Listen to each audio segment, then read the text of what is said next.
Well, this I was having a look at this today, and it's such. Uh, Hang on a second, let me get something off my screen here. That's it. Great. Uh, it was just to look at this experience that Moses went through at this time. It's a wonderful experience, really, when you look at Moses' relationship with God. When you can see that it tells us, isn't it, that they spoke as friends face to face. There's a real intimacy in the relationship that Moses had with God at this particular time. And it's wonderful, really, to see the fact that how this was developing. Had we had more time, and you looked at the earlier chapter, in chapter 32, it's basically the account of the golden calf. You remember Moses went up onto Mount Horeb, and while he was up there, God gave him the tablets of stone with the 10 commandments on. And when he comes down, there's a noise going on in the camp, and when he comes to the camp, he finds that Aaron had made this golden calf, and the people there were dancing and making all kinds of things and noise and stuff. And they were worshiping this golden calf. And Moses himself found himself in such a state, in such a condition. It tells us that he was angry with the people, and he throws the tablets of stone on the floor, and they broke up into several pieces.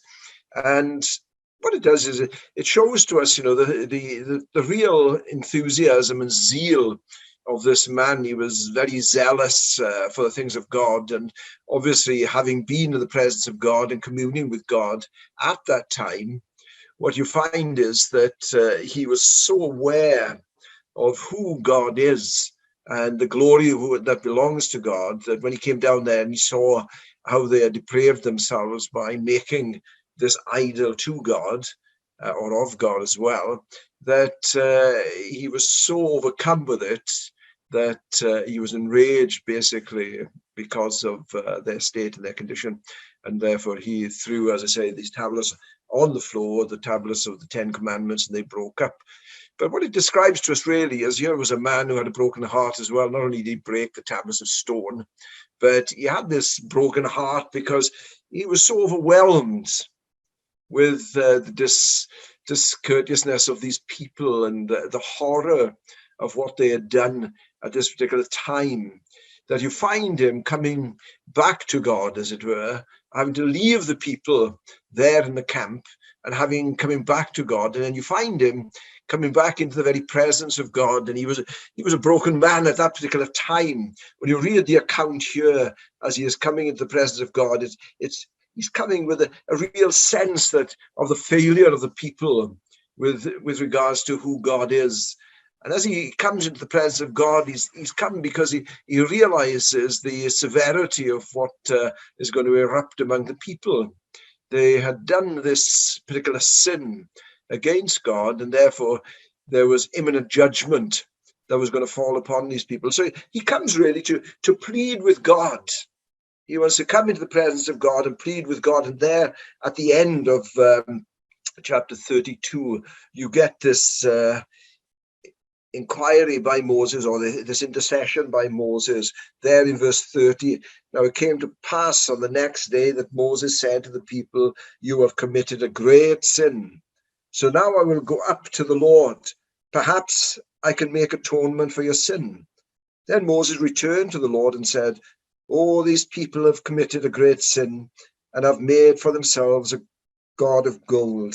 Yet now, if you will forgive their sin, but if not, I pray, blot me out of your book, which you have written."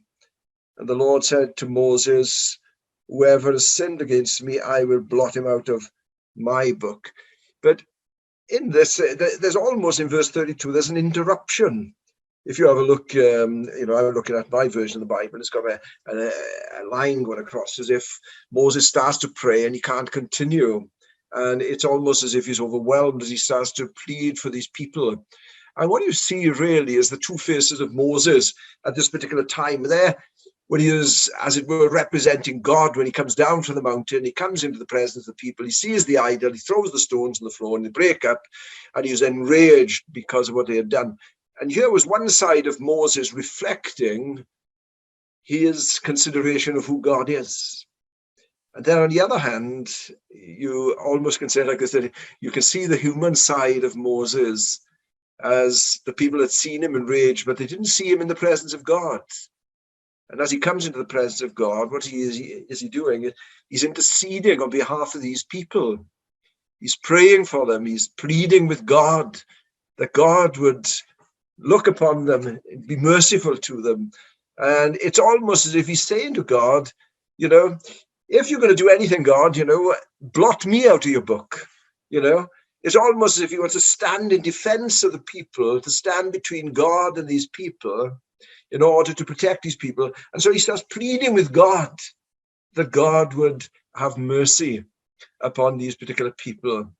And I'm sure if you reflected upon something in the New Testament that shows us certain characteristics like that, if you think of the Apostle Paul, for example, and in Romans chapter 9 and then in chapter 10, what you find is in the opening verses there that the apostle, even though very often he was in conflict in synagogues and in the temple with the leading religious leaders of the day, that was one side of him, you could say. You could see him there, this controversial figure, arguing about the gospel with these particular people, like expounding the scriptures to them and going through them and showing that Jesus was the very Christ and things. And yet on the other hand then, when he's writing to the church in Rome, he says that he himself, would rather be cut off than his people Israel, to whom he says belongs, the covenants and, this wonderful, unique relationship, where he goes back through their history with Abraham, Isaac and Jacob. And then you get him portraying himself in this way, interceding for Israel, wanting Israel to be saved. He says that, they themselves show that they have, a zeal for God, but not according to knowledge. They were ignorant, really, of the profound truth about what Jesus was and what Jesus had come to do and what he had succeeded in doing at Calvary and his resurrection. But you get this two sides, both of Moses there and Paul in the New Testament, Sometimes even, when you think of politicians, sometimes they show us one face and perhaps their face in public and in private are completely different. You think of Churchill, for example, during the wartime, when he was giving those wonderful expressions of encouragement to the people at that time, and even today, some of his speeches and some aspects of his speeches are recorded. But in his private moments, when he was apart from not speaking, to the nation, that how must he have felt it himself? There are different faces, and we're a bit like that sometimes. We have different faces, different fronts that we show to people. But when we're alone and in our quiet moments, in our private times, we're not maybe as bold or confident or, forthright. And we come into the presence of God. And you see, this is what is happening here, that Moses has been pleading for these people. And it is actually interesting to see here at the end of chapter 32 rather. It says in verse 34, for example, now therefore go lead the people to the place of which I have spoken to you. Behold, it says God speaking, my angel shall go before you. Nevertheless, in the day when I visit for punishment, I will visit punishment upon them for their sin. So the Lord plagued the people because of what they did with the calf which Aaron made. So it's very reminiscent, I suppose, talking about plagues and things. It's very reminiscent of COVID-19 today, and obviously God was judging these people at this time. But he was encouraging them, and he was saying there in verses 1 and 2 of chapter 33, depart and go up from here, you and the people whom you have brought out of the land of Egypt, to the land of which I swore to Abraham, Isaac, and Jacob, saying, to your descendants I will give it, and I will send my angel before you, and I will drive out the Canaanite, the Amorite, the Hittite, Perizzite, and the Hivite, and the Jebusite. So God was saying to Moses, look, go up, into the promised land. He says, I'm going to send my angel with you, and when you go up there, I'm going to drive out the nations, and I'm going to drive out the peoples, and you're going to come into that possession which I promised to your forefathers. And yet here is Moses at this time, acting really as Moses the mediator, and he acts as a mediator between God and the people at this time. And that's very reminiscent, isn't it, of Jesus, where it says that there's one mediator between man and God, that is the man Christ Jesus. And Moses really is a reflection and a picture of the ministry and work of Jesus as he intercedes on behalf of the people, but also as he stands as a mediator between man and God. And Moses, as it were, when he comes before God, what happens is that he sets up a tabernacle, or he takes his tent, it tells us there in verses 7 to 11. It gives us the picture there of Moses. He takes his tent outside the camp, and it's a very awesome picture, really, because he takes this tent there and he parks the tent there, and he tells us that when he enters into the tent with the presence of God, that the children of Israel, they all rise up. They rise up to watch this man going into this tent. And what happens is the cloud comes down at the very front of the tent, and then God starts speaking to Moses. And the reason why this is that the people, if we'd have read the opening verses here, had repented of their sin. They had taken off their jewelry and that which enriched them and things, and they were humbling themselves before God. And here was this man, Moses. He's taken this tent, he's interceding for them. And these people are awestruck by the sudden reality of God being there in this tent and speaking to Moses at this particular time. And it tells us that they all stood up and they worshipped, because it was such an awesome effect of Moses interceding on their behalf. But then coming on to the main portion that I want to look at here, you see the situation. It tells us in verse 12, then Moses said to the Lord, because you can see now Moses is there in this tent or this tabernacle. See, you say to me, he says, bring up this people, but you have not let me know whom you will send with me. Yet you have said, I know you by name, and you have also found grace in my sight. Now, therefore, I pray, if I have found grace in your sight, show me now your way, that I may know and that I may find grace in your sight, and consider that this nation is your people. Here's Moses again, as I say, interceding. He's known something of a response from God, and here he is. He's pleading with God, and he's saying to God, yes, you've told me to go up, you've told me to take the people up, but who's going to go with me? And God, in many ways, gives an answer to him in verse 14. Now, it's not a written request, is it, in verses 12 and 13? It's not as if Moses had requested the presence of God. But the God who sees the hearts of all people sees into the very heart and soul of this man. Because as Moses said, you know me, you know all about me, you know my name. And, God was very intimate with this man. He knew everything about him. And so what God was doing really was responding not to the verbal communication that Moses was giving at this time, but he was responding really to the heart response within the very soul of this man. What was Moses actually requiring? And when I ask that question, I'm struck with the reality, very often with Jesus, in some of the encounters that Jesus had with his disciples and things, they ask a question, and it's almost as if Jesus says something that's completely unrelated to the question they asked. And it's almost as if he says something to them, and you think, well, where did Jesus speak? Why did Jesus say this? Or, why did he raise this, which seems unconnected from what they were saying? It's almost as if he goes off at a tangent. And it's a bit like that here. But I would say, I guess, but what God was looking at was not what Moses was verbalizing at this time, not what he was actually saying, but he was looking at the very soul of this man. And really what this man wanted wasn't for some angel to take them into the promised land, not for him to go up, as it were, with the promise of God, that God would remove all of these people, and God would give him this angel, as it were, to lead him and go with him. But what he saw in the heart of Moses was that really what Moses wanted was to be assured that God himself was going to go with him. You know, the angel could come and he could go and he could take the people to the promised land. And then God answers in verse 14, and he said, my presence will go with you and I will give you rest. In other words, looking at what Moses really wanted was for God's presence to go with them. He wanted God to be with them. And this was his longing. This was his desire. These were the aspirations within his soul at this moment of time.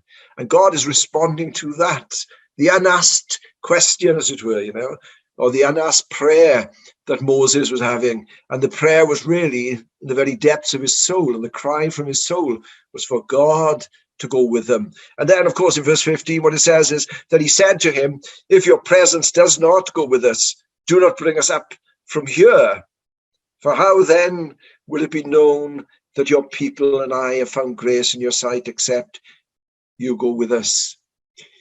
You see, what Moses is saying basically is that we would rather stay here in the wilderness with God rather than go up into the land of milk and honey, into that favored place, into that wonderful place, you know, without God. And what was the most important thing was not the blessings that God gave, really, but the very presence of God, who God is, that God himself would be with them. And this was his desire, this was his longing. He wanted for God to be with him. And why did he want God to be with him? Was because he wanted the people and the nations to know that these were his people. And how otherwise could they know it than by God's presence being with them? As I say in verse 16, I didn't read the last part of that. It says, so we shall be separate, your people and I, from all the people who are upon the face of the earth. In other words, God's presence constitutes these people in such a way that they would be unique. They would be different from all the people of the nations of the world. They would be unique in that sense, because God's presence would go with them. And this is true, isn't it? You know, in the New Testament, we have this picture of the church and the people of God, isn't it? The fact of who we are, you know, his presence being with us, him being with his church and with his people, and Jesus coming alongside us, isn't it? And this is what Moses is desiring here. He's wanting people to realize, you know, that they are unique in this sense, that they're God's people. And the only way that can be proven, seen, is by the presence of God. And God can be very present with us in such a wonderful way, isn't it? And so you have Moses here. And in verse 17, it says, so the Lord said to Moses, I will also do this thing that you have spoken, for you have found grace in my sight, and I know your name. It's a wonderful picture. You can't have the presence of God apart from the grace of God. You know, when we have the grace of God, we can have the presence of God as well. And it says, you know, what Jesus says, you know, in John chapter 10, isn't it? I know my sheep and they follow me. And here is exactly the same thing, where God is saying, you know, I know your name. And when he's talking about the name of Moses, not merely the fact that he knows Moses and he can say, oh, you're Moses, aren't you? It's not that sort of picture, is it? But what he is saying is, I know your inner essence. I know what you're really like. You know, I see past the exterior, you know, I see past the physical, and I see into your very soul at this moment of time. And so this is the situation. And so Moses finds himself here in the very presence of God, and God saying to him, well, you know, I know your presence. And what happens? Then he said, I will make all my goodness pass before you. Or rather, let me go back a little bit. I missed out verse 18, didn't I? And he said, please show me your glory. It's almost, here's God speaking on the one hand to Moses, and here's Moses expressing really his heartfelt desire, isn't it? You know, that I might know, that I might see your glory. He wants this vision of God. He wants this representation of God presented to him. Now, how is God going to respond to this? Is God going to grant him his petition? Is God going to show him his glory? Well, the fact is that this request that he makes was partially granted, but not fully granted. And the reason why I say it's partially granted is that God says to him in verse 19, then he said, I will make all my goodness pass before you, and I will proclaim the name of the Lord before you. I will be gracious to whom I will be gracious, and I will have compassion on whom I will have compassion. And then he gives the reason why. But he said, you cannot see my face, for no man shall see me and live. In other words, it was an impossibility that Moses, in his current context, the fact that he was a sinful man, he was a human being, and he wasn't in that place, in that condition, in that position where he could see all of what God is, the magnitude, the greatness, the glory of God. He wasn't in a position that he could view all of that.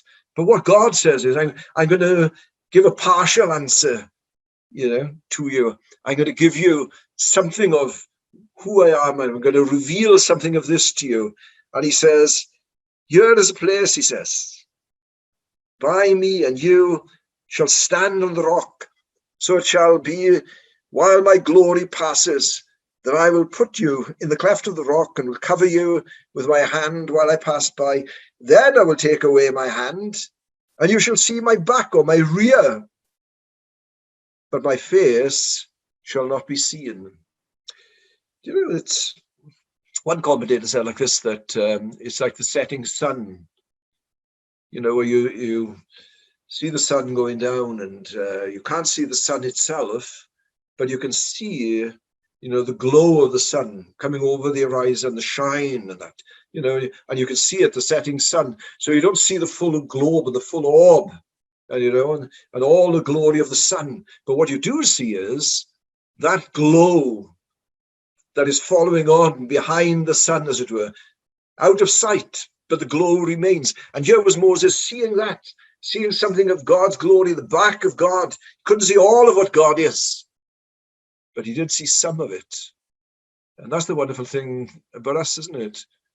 That we don't see all of what God is, but we do see something of what God is. And in many ways, if you apply this to the New Testament and by application, you think of what happens in the New Testament. For example, we looked, the last time when I spoke, we looked at John's Gospel, chapter 1, in the beginning was the Word, and the Word was with God, and the Word was God. And then it goes on to verse 14 and says, the Word was made flesh, and he dwelt among us, and what? And we beheld his glory, the glory as of the only begotten of the Father, full of grace and truth. Here you have this situation where Jesus appears on the scene of time. He is the mediator, the true mediator between God and man. And yet, for all of that, John is saying, we beheld his glory. We saw something of who Jesus was. And he goes on, in John's Gospel, as the sort of, there's 7 miracles that he performs, and there's this reflection upon them, that this is referring to his glory and revealing something of his glory. But you think of some of in the synoptic Gospels, for example, Matthew, Mark, and Luke, when it talks about Jesus in the Transfiguration. And Jesus in the Transfiguration, when he was on that mount with his disciples, and Peter, John, and James, and what does it say? That suddenly this cloud comes down, and suddenly the clothes of Jesus become illuminated. And not only does his clothes become illuminated, his face shines like the sun. And here is almost like an unfolding and a peeling back, of the human nature of Jesus to reveal something of his divine nature. The glory of God in the face of Jesus Christ was here shining out to these particular people. They saw his glory. They were amazed. They saw something of what nobody had ever seen before.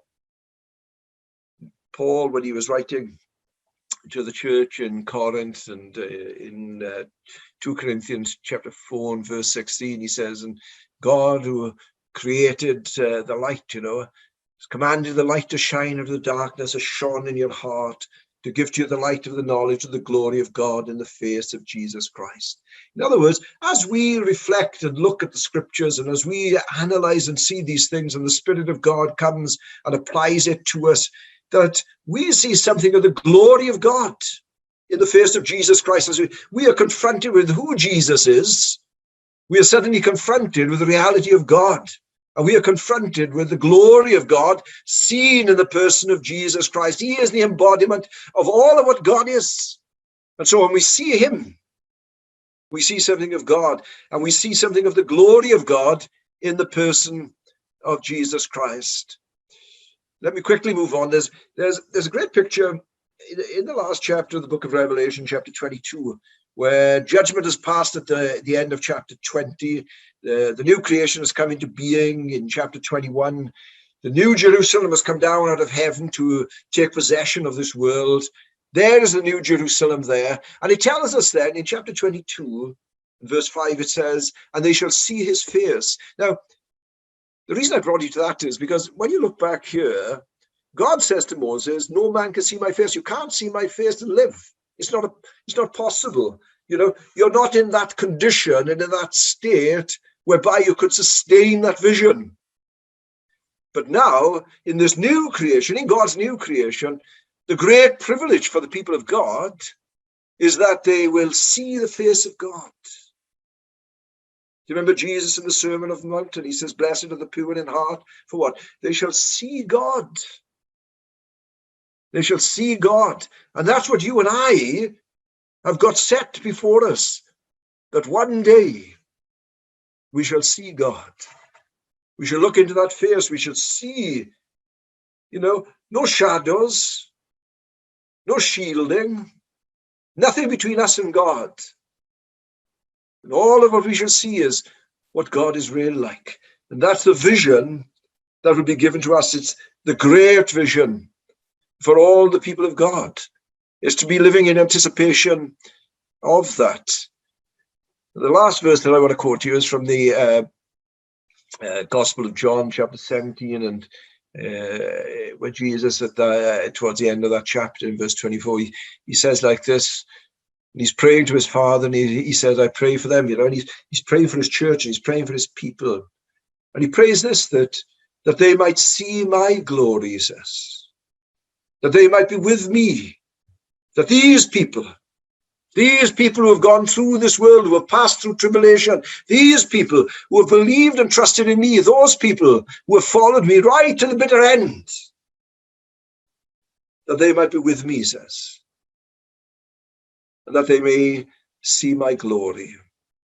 Don't we live in anticipation of that we live with that wonder, isn't it? That one day, passing from this world, passing into God's new creation, we shall see God without any shadows, without any coverings. There'll be such an intimacy of relationship with him that we shall see his face. We shall see the glory of God. We shall see the glory of our Savior Jesus. And that's what we live in anticipation of. And it's because of that vision that we partially see now, as Moses did at that time. We partially see it. We look through a glass darkly, says the Apostle Paul, doesn't he? We don't see it all, but we do see some. And we do see something of the glory of God now in the face of Jesus Christ. But then how much more to see it in its fullness?